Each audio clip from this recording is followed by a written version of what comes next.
እንደምናመሻችሁ የተወደዳችሁ የኤርትራ ሳተላይት ቴሌቪዥን ተከታታዮች የአማርኛ ቋንቋ የዜና ሰዓታችን ላይ እንገኛለን። አርዕስተ ዜናዎችን እናስቀድም። በጅማ ታስረው የነበሩ ኤርትራውያን እየተለቀቁ መሆናቸው ተነገረ። የኢትዮጵያ መንግስት የነዳጅ ምርቶች ላይ ለሁለተኛ ጊዜ ጭማሪ አደረገ። በሱዳን ሌላ ትይዩ መንግስት እንዲመሰረት እንደማትፈቅድ ግብጽ አስታወቀች። በኢራን ላይ የከፋ ጥቃት እንደሚሰነዝሩ ፕሬዝዳንት ትራምፕ አስጠነቀቁ። ኢራን በአሜሪካና እስራኤል ላይ ከእስካሁን የከፋ አውዳሚ ጥቃት ልትሰነዝር እንደምትችል አስጠነቀቀች። ወደ ዝርዝር ዜናዎቹ እናልፋለን። እስከ ፍጻሜው አብራችሁን እንድትቆዩ የአክብሮት ግብዣችን ነው። በጅማ ታስረው የነበሩ ኤርትራውያን እየተለቀቁ መሆናቸው ተነገረ። በጅማ ከተማ ታስረው የነበሩ ኤርትራውያን እየተለቀቁ መሆኑን ዛሬ ሐሙስ ሚያዝያ 2 የኤሪሳት ምንጮች የሰጡት መረጃ አመላከተ። በኢትዮጵያ ያለውን የፖለቲካና የጸጥታ አለመረጋጋት በመስጋት ወደ ኡጋንዳና ኬንያ ለመሻገር አስበው በመጓዝ የነበሩ ኤርትራውያን መንገድ ላይ ተይዘው በስር የቆዩ መሆናቸውን ምንጮች ይገልጻሉ። ኤርትራውያኖቹ ለአንድ ወርና ከዚያ በላይ ከታሰሩበት ቦታ ለእያንዳንዳቸው እስከ 20 ሺህ ብር ከፍለው መውጣት እንደቻሉ መረጃ ያስረዳል። እስረኞቹ ፍርድ ቤት ቀርበው እንደነበር የገለጹ ሲሆን ከስር ያልተፈቱት እንዲለቀቁ የሰብአዊ መብት ተሟጋቾችና የዜና አውታሮች ድምጽ እንዲሆናቸው ጥሪ ማቅረባቸውን አስተያየታቸውን ለኤሪሳት ያጋሩ ምንጮች ገልጸዋል።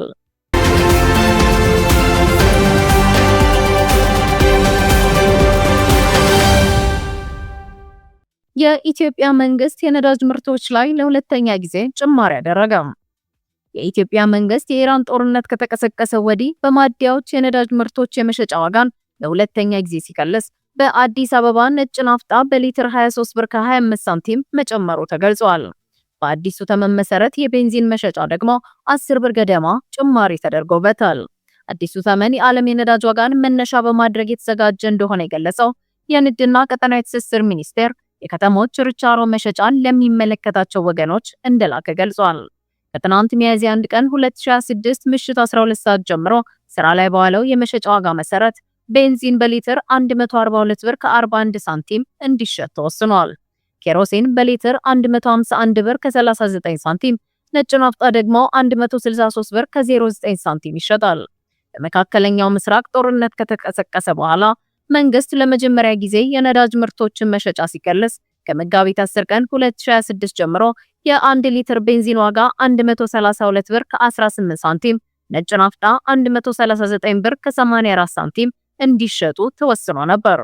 ይሁንና አዲስ አበባን ጨምሮ በተለያዩ ሀገሪቱ ክፍሎች አሽከርካሪዎች በተመኑ መሰረት በማደያዎች ነዳጅ ማግኘት መቸገራቸውን ሲገልጹ ቆይተዋል።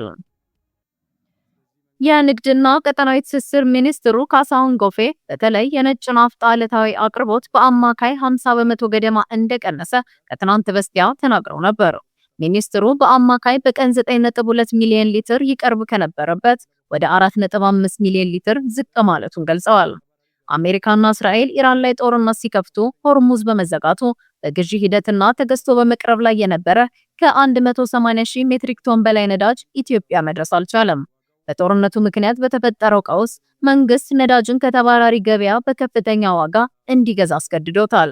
የኢትዮጵያ መንግስት ባለው ሁኔታ የነዳጅ ምርቶች ዋጋን ለሁለተኛ ጊዜ መጨመሩን ተከትሎ በህዝቡ ዘንድ ትልቅ ስጋት ደቅኖ ይገኛል።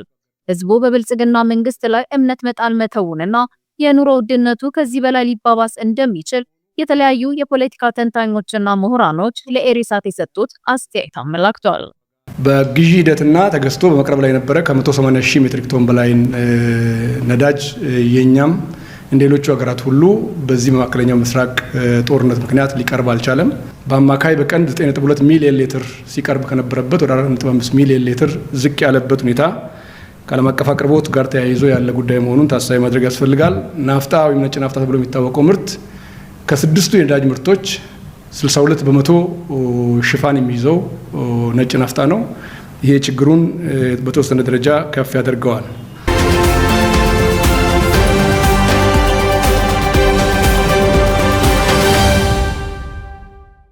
በሱዳን ሌላ ትይዩ መንግስት እንዲመሰረት እንደማትፈቅድ ግብጽ አስታወቀች።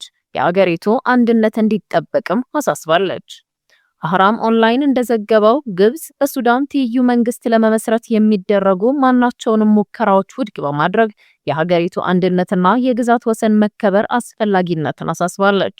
የተገለጸው የግብጽ የውጭ ጉዳይ ሚኒስትር ባድር አብድላቲ ከተባበሩት መንግስታት ድርጅት ዋና ጸሐፊ የሱዳን የግል ልዑክ ፔካ ሃቪስቶ ጋር በካይሮ ባደረጉት ውይይት ወቅት ነው።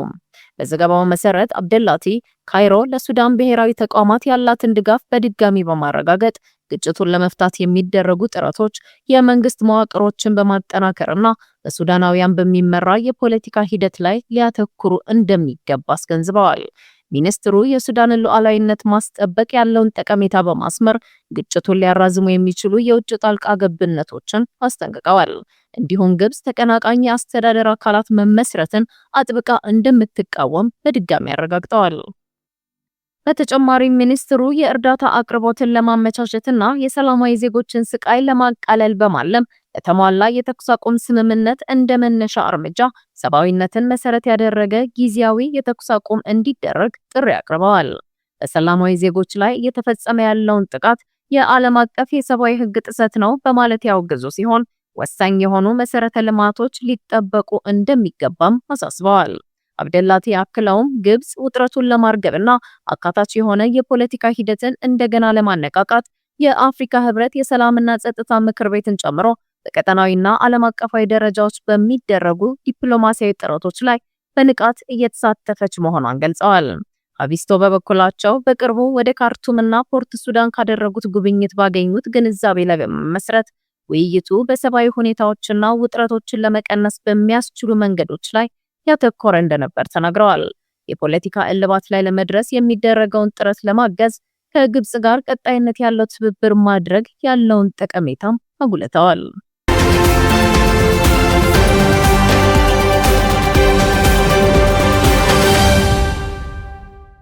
በኢራን ላይ የከፋ ጥቃት እንደሚሰነዝሩ ፕሬዝዳንት ትራምፕ አስጠነቀቁ። የሆርሙዝ ወሽመጥም በተፈጥሯዊ ሁኔታ ይከፈታል ብለዋል። የአሜሪካው ፕሬዝዳንት ዶናልድ ትራምፕ ሚያዝያ 1 ቀን 2026 በሰጡት መግለጫ እየተባባሰ በመጣው ጦርነት ዙሪያ ጠንካራ ማስጠንቀቂያዎችን ያስተላለፉ ሲሆን በሆርሙዝ ወሽመጥ መዘጋት ምክንያት በዓለም አቀፍ የነዳጅ አቅርቦት ላይ የተጋረጠውን ስጋት ግን አሳንሰውታል። ፕሬዝዳንቱ ስለ ስትራቴጂካዊ የሆርሙዝ ወሽመጥ በሰጡት አስተያየት አሜሪካ ከማንኛውም መስተጓጎል ነፃ መሆኗን ገልጸዋል። አሜሪካ በሆርሙዝ ወሽመጥ በኩል የምታስገባው የነዳጅ ምርት የለም ማለት ይቻላል፣ ወደፊትም አታስገባም፣ አያስፈልገንም ያሉት ትራምፕ በመንገዱ ላይ ጥገኛ የሆኑ ሀገራት ግን ለመተላለፊያው ጥንቃቄ ሊያደርጉና ሊንከባከቡት ይገባል ብለዋል። በዓለም አቀፍ የኤነርጂ ገበያ ላይ ስጋቶች ቢኖሩም ትራምፕ ግጭቱ ሲያበቃ ሁኔታው በራሱ እንደሚፈታ እምነታቸውን ገልጸዋል። የግጭት ሲያበቃ ወሽመጡ በተፈጥሯዊ ሁኔታ ይከፈታል፣ ምክንያቱም ኢራን መልሶ ለመገንባት ነዳጅ ከመሸጥ ውጪ ሌላ አማራጭ የላትም ያሉ ሲሆን የነዳጅ ዋጋ በፍጥነት እንደሚቀንስና የአክሲዮን ገበያም እንደሚያገግም ተንብየዋል። የአሜሪካው ፕሬዝዳንት ወታደራዊ ዘመቻው በቅርቡ እንደሚጠናከርም ሲጠቁሙ የአሜሪካን ወታደራዊ ግቦች በአጭር ጊዜ ውስጥ ለማጠናቀቅ መንገድ ላይ ነን፣ በሚቀጥሉት 2 እና 3 ሳምንታት ውስጥ እጅግ በጣም ከባድ ጥቃት እንሰነዝራለን፣ በጣም በአጭር ጊዜ ውስጥ ወደሚገባቸው የድንጋይ ዘመን እንመልሳቸዋለን ሲሉ አስጠንቅቀዋል። Thanks to the progress we've made, I can say tonight that we are on track to complete all of America's military objectives shortly, very shortly. We are going to hit them extremely hard over the next 2 to 3 weeks. We're going to bring them back to the Stone Ages where they belong. In the meantime, discussions are ongoing. Regime change was not our goal. We never said regime change, but regime change has occurred because of all of their original leaders' death. They're all dead. የአገዛዝ ለውጥ ግባቸው እንዳልነበረ ቢገልጹም በኢራን ያለው አመራር ቀድሞውኑ መቀየሩን ትራምፕ ተናግረዋል። የአገዛዝ ለውጥ ይምጣላልም፣ ነገር ግን የቀድሞ መሪዎቻቸው በሙሉ በመሞታቸው ምክንያት የአገዛዝ ለውጥ ተከስቷል። አዲሱ ቡድን ደግሞ ብዙም ጽንፈኛ ያልሆነና ይበልጥ ምክንያታዊ ነው ብለዋል። ትራምፕ አክለውም ስምምነት ላይ የማይደረስ ከሆነ በወሳኝ መሰረተ ልማቶች ላይ ሰፊ ጥቃት ሊሰነዘር እንደሚችል ዝተዋል። ምንም አይነት ስምምነት ካልተደረሰ እያንዳንዱን የኤሌክትሪክ ኃይል ማመንጫ ጣቢያዎቻቸውን በሙሉ ምናልባትም በአንድ ጊዜ እንመታቸዋለን ብለዋል። ምንም እንኳን የኢራን የነዳጅ ተቋማት በቀላሉ ሊጠቁ የሚችሉ ቢሆንም አሜሪካ እስካሁን ኢላማ እንዳላደረገቻቸው ገልጸዋል። እስካሁን ነዳጃቸውን አልመታንም፣ ምክንያቱም ያንን ካደረግን የመትረፍ ወይም መልሶ የመገንባት እድል አይኖራቸውም። ነገር ግን ልንመታው እንችላለን፣ ካደረግነውም ይጠፋል ሲሉ አስጠንቅቀዋል። ፕሬዚዳንት ትራምፕ የኢራንን ወቅታዊ ሁኔታ ሲገልጹም ሀገሪቱ ክፉኛ ተጎድታለች፣ በመሰረቱ ከእንግዲህ ስጋት መሆን አትችልም በማለት ንግግራቸውን አጠቃለዋል።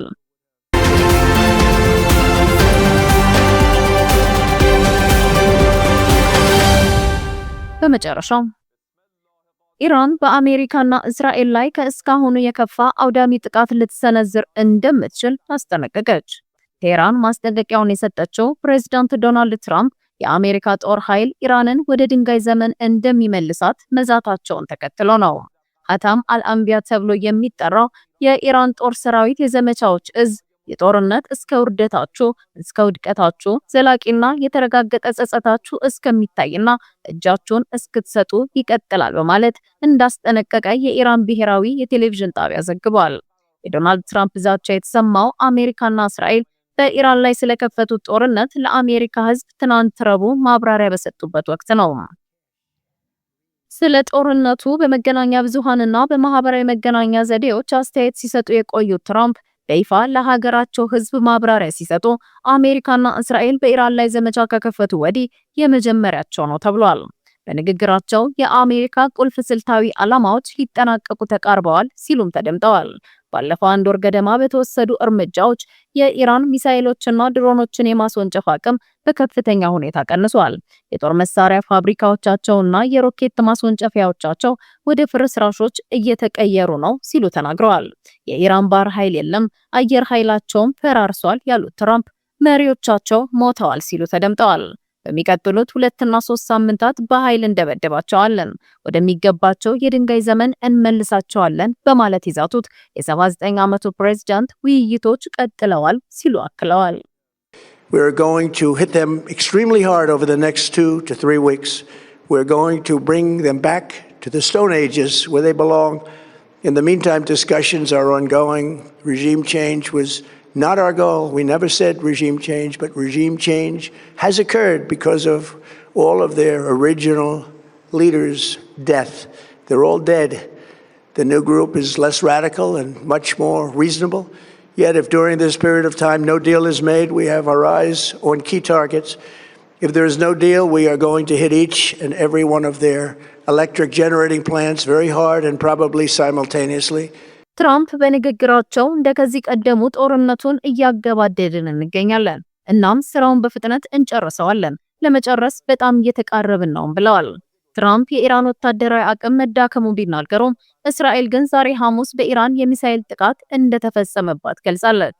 የተባበሩት አረብ ኤሚሬቶች በበኩሏ የአየር መከላከያዋ በድጋሚ ለሚሳኤሎችና የድሮን ስጋቶች ምላሽ እየሰጠ እንደሆነ አሳውቃለች።